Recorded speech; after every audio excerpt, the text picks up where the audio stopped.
Hi, I'm James Shillinglaw, and I'm here at ILTM North America, really for the first time in 2 years, and it's been an amazing show. And I'm here with Christina Dini, who's the Vice President, Sales and Marketing for Auberge Resorts, and she joined Auberge just towards the end of last year, but she has long experience with luxury like Amman and Belmond and some great properties, and now she's on with yet another great resort, Auberge, and we're going to talk to her about that and what is going on with Auberge on Insider Travel Report.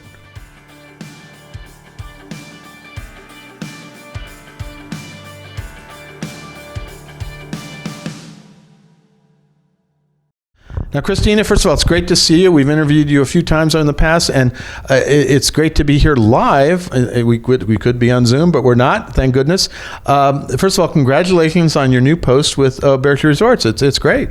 Thank you so much, James, and it's great to be here with you. It's absolutely fantastic to be at a trade show in person.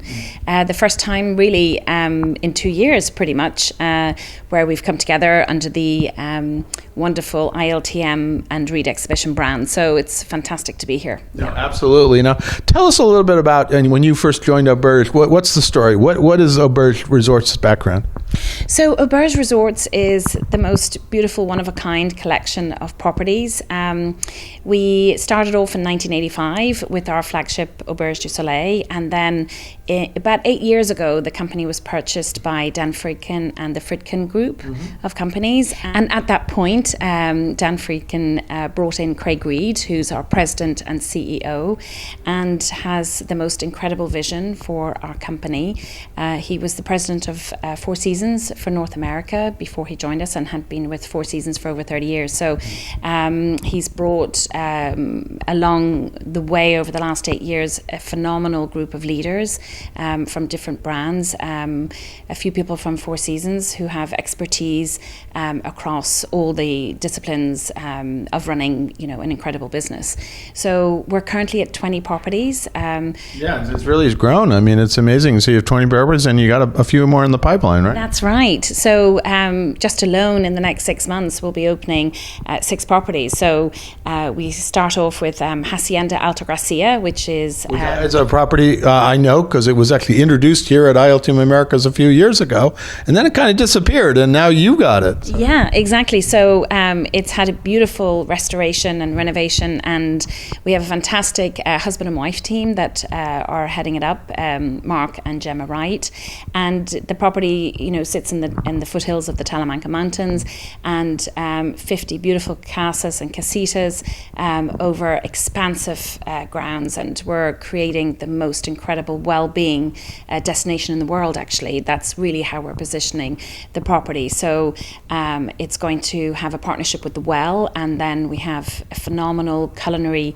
journey awaiting guests with a husband and wife South African chef team who had their own restaurant in South Africa. That sounds great, and I'm looking forward to that. But so that's the first of the new ones. What are the other ones? And then we've got a Terrio, actually just a little bit down the road from here in Kenai. So just north of Mayakoba, south of Cancun Airport, and that's in a new development. We will have a Terrio, which is the first property to open, 70 beautiful ocean-facing suites and rooms, and that will sit next to the St. Regis and the Addition. So we're really excited about that. That opens on the 20th of November. Okay. And then that follows on closely by our properties in California. So we have Stanley Ranch, which is situated on... I saw the photos of it. It's an amazing looking property. Doesn't it look incredible? Yeah. I mean, the vineyards are going to be incredible. It's at the opening just of Napa Valley, and it's just, again, it's a working ranch with thousands of acres. It's going to be absolutely a gem in Napa.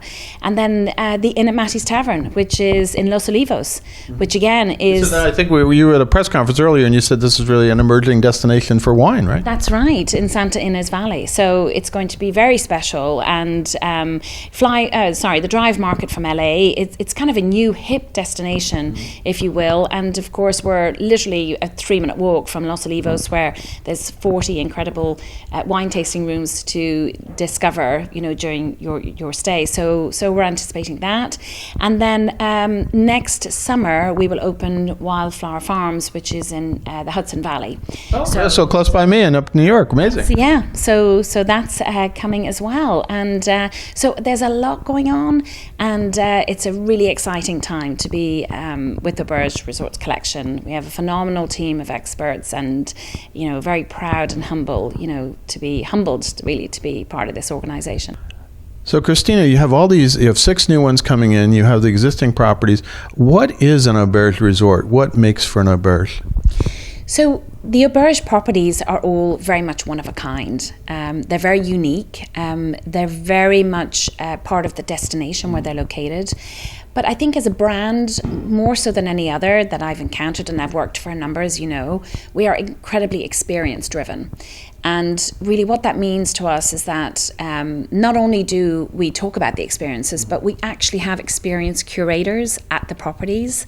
So not more than just concierges, right? Yeah, we have a concierge and an experience curator. So the experience curator really gets deep into the local market and gets into everything that destination has to offer in terms of local artisans, local foraging, local activities, and those are the kind of things that we find our guests are really looking for. Okay. It's really a point of differentiation for us, and how we bring those experiences to life through our marketing and so on.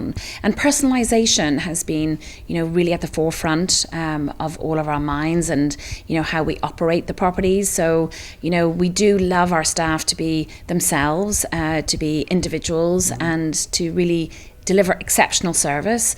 Of course, we do have standards across the board, but we do really invite everybody to really just go beyond and go the extra mile to make everybody stay just an incredible one, and great memories for everybody reconnecting, especially I think during the pandemic where people needed to sort of switch on. Maybe a great brand for post-pandemic, right? Yeah, and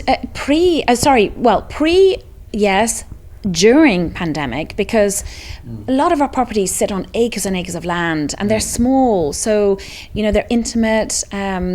A lot of them have their own entrances, so cottages, so you didn't have to go through a lobby or a high rise or lifts. So I think people enjoy that. They felt safe, particularly being outdoors and in that wonderful nature, because everybody wanted to reconnect with nature. Sure. They wanted expansive spaces, and we offer that with the properties. No, absolutely. Now, right now you're mostly in North America area, right? At this point, and no resort plans for beyond this right now. Well, we do have Grace Hotel Santorini, which was just voted by... Okay, my mistake. Santorini's a little off America's right now. That's all right. So we have Grace Hotel Santorini, which was voted #1 hotel in Europe by Travel and Leisure and #6 in the world. So super proud of that. And thank you to all the Travel and Leisure, people that voted for that wonderful coveted survey. And then we also have Maluhana, which is in Anguilla, which is another beautiful gem in our portfolio, and then of course Costa Rica, which we mentioned, and then our Mexican properties. So not only US, but we do have some gems outside, and we just recently announced our Florence property, which will open in 2020. There you go. That's another European property, and in 2023, and that's going to be in the center of town. It's yes, in the center of town, in a beautiful location. It was an old school which is being restored. It's got vineyards. We often, one of our colleagues talks about the fact that the front door is you come from the city through the front door, and you come out the back door into the vineyards of Tuscany. So it's absolutely amazing. Collegio alla Queche in Florence. So we're very excited about that, and we are looking to expand more in Europe, which again watch this space as we seek out one of a kind, beautiful, soulful properties to join the collection. No, and you have an awful lot of great properties, and more to come. Now, what would you tell travel advisors in terms of how to sell the Auberge brand? Because you have so many different properties with so many different experiences. What is your best advice to them on trying to convince their clients to book a stay at an Auberge property? Well, I think first of all, I'd like to thank our travel advisors, travel partners that have given us such incredible support over the last year. It's been quite phenomenal. We are, we do belong to a lot of the consortias. We do, very much support whichever way they would like to book, be it, via the GDS or book, directly with the properties. We have a phenomenal group of sales professionals at property level, and of course we have our global sales offices too. So our travel advisors are invited to book whichever way they wish, and we have a very responsive team. Our reservations departments at the properties are 24/7, and of course they are also experience driven and experience creators themselves when they're putting together reservations. So we encourage them to book whichever way they would like to book. I think we're very accessible, and we're just very grateful to all of the support that we've had. Our travel advisors are an intrinsic part of our business. Absolutely, and that's great to hear. Now, where can travel advisors go to get more information about Auberge Resorts and also connect with you and your team? So I'm really happy actually that you asked that question, James, because we are about to launch our travel agency portal on our website, which is dedicated to travel professionals. So they'll be able to find all the information there, from fact sheets to image library, and of course contact details, how to get there, presentations and so on. So that'll be on the travel agent professional website, and there'll be a newsletter going out, an announcement about that shortly. And that's, so you can go to the main website and find the portal there. So what is it, aubergeresorts.com? Is that? Aubergeresorts.com is our website, right. Absolutely. And then to contact any of our global sales teams, again, they can be contacted through the website or through our newsletters. I mean, a lot of our travel advisors are either part of some of the consortia, and of course all of that is updated in those consortia portals. Well, great, Christina. It's been great to see you here at ILTM, and I think we're going to see each other a few more times this year since we're on the circuit again, which is amazing to say. We are on the circuit and going to all the different shows, whether it's ILTMs or Virtuosos. It's great to be back, and it's great to see you once again. And congratulations on this new role at Auberge Resorts. I didn't get a chance when you got it last year to say congratulate you, but it's really sort of hits you right where you live, in this type of wonderful properties. These Auberge properties are really the perfect job for you. Yeah. Oh, thank you so much, James. That's really, really lovely of you. And I feel, just so blessed to be in such an incredible company with such compassionate people and tremendous leadership, and just very thoughtful and very collaborative. We have a wonderful spirit in the company where everybody, works together to really deliver, fantastic results for our owners and everything. So it's a really exciting time to be in this company. And you got some exciting new resorts coming in. And again, congratulations. I'm James Shillinglaw, and this is Insider Travel Report.